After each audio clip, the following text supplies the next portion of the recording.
पोहरी में सहायक पटवारियों ने उठाई अपनी मांगें।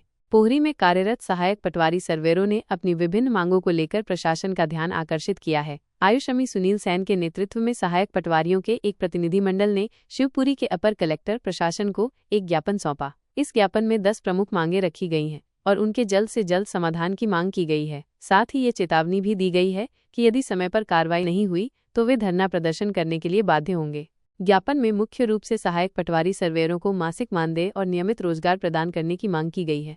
इसके अलावा उन्हें स्थायी कर्मी का दर्जा देने और पटवारी सहायक के पद को स्वीकृत करने की बात भी कही गई है। प्रतिनिधियों ने बताया कि आज भी सभी सहायक पटवारी अस्थायी व्यवस्था में काम कर रहे हैं, जिससे उनका भविष्य अनिश्चित बना हुआ है। अन्य प्रमुख मांगें और चेतावनी। ज्ञापन में सहायक पटवारियों को पहचान पत्र जारी करने, समुचित प्रशिक्षण देने और सोशल मीडिया पर एक आधिकारिक जिला स्तरीय समूह बनाने की मांग भी शामिल है। ज्ञापन में ये भी बताया गया है कि बिना किसी ठोस कारण के किसी भी सहायक पटवारी को उनके काम से नहीं हटाया जाना चाहिए और उन्हें बीमा सुरक्षा का लाभ मिलना चाहिए। प्रतिनिधियों ने यह भी बताया कि उन्हें पिछले साल और मौजूदा समय में किए गए सर्वेक्षण का कोई भुगतान नहीं मिला है। इसके साथ ही बची हुई प्रोफाइल के समयबद्ध सत्यापन की भी मांग की गई है। नाम है आपका? गोविंद शर्मा। कहाँ से आए हो आप? हम चर्च से आए हैं, ग्राम छोटा लेंगला। तो आज आप अपर कलेक्टर साहब से जो पोहरी में मिले हो, तो आपने जो एक ज्ञापन दिया है उनको, किस लिए दिया, क्या है उस ज्ञापन में? हम 2 साल से सर्वे कर रहे हैं, इसमें आज तक हमको कोई पेमेंट नहीं मिला। किस चीज़ का सर्वे कर रहे हो आप? ये फसल गिरदावली। अच्छा, तो अभी तो पेमेंट नहीं मिला? नहीं, बिल्कुल नहीं। तो क्या कुछ काम है इसका आपका? इसमें फसल सर्वे करने जाते हैं खेतों में।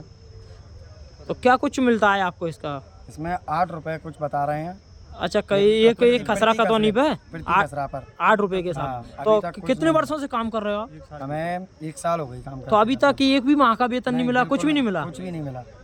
तो अभी आप अपर कलेक्टर साहब से मिले हो, तो उन्होंने क्या कुछ आश्वासन दिया है आपको? उन्होंने दिया काम करो पैसा मिलेगा, लेकिन कम मिलेगा ना, तो अभी तक कुछ मिला। तो आप अपना जीवन यापन कैसे कर रहे हो? कर रहे हैं ऐसे ही, जेब से कर रहे हैं सब। रामसेवक वर्मा। तो आज आप पोहरी पे जो अपर कलेक्टर साहब को ये ज्ञापन दिया था, क्या कुछ ज्ञापन में दिया है आपने?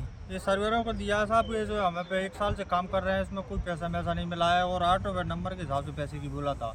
अभी तक जितने भी सर्वेयर हैं हमारे, ये सब लोग खड़े हैं, किसी को एक भी पैसा नहीं मिला है अभी तक पोहरी क्षेत्रों के मतलब किसी को पेमेंट नहीं मिला? नहीं। कितने सर्वेयर होंगे आपके पोहरी क्षेत्र में? लगभग 100 से ज़्यादा ही होंगे साहब, लेकिन किसी को नहीं मिला? बिल्कुल तो किसी को नहीं मिला। आपको अपर कलेक्टर साहब ने क्या कुछ आश्वासन दिया आप लोगों को अभी? अपर कलेक्टर साहब ने आश्वासन दिया है कि आप काम करते रहो, पैसा मिलेगा। अब पैसा कब मिलेगा जो कोई पता नहीं तो है। आप सभी लोग अपना जीवन यापन जैसे कैसे क्या कर रहे हो जीवन यापन? सब जीवन यापन क्या है, खर्चियों के परेशान है साहब, पैसा मिल नहीं रहा और पटवारी कहते हैं काम करो, अब काम कैसे करें?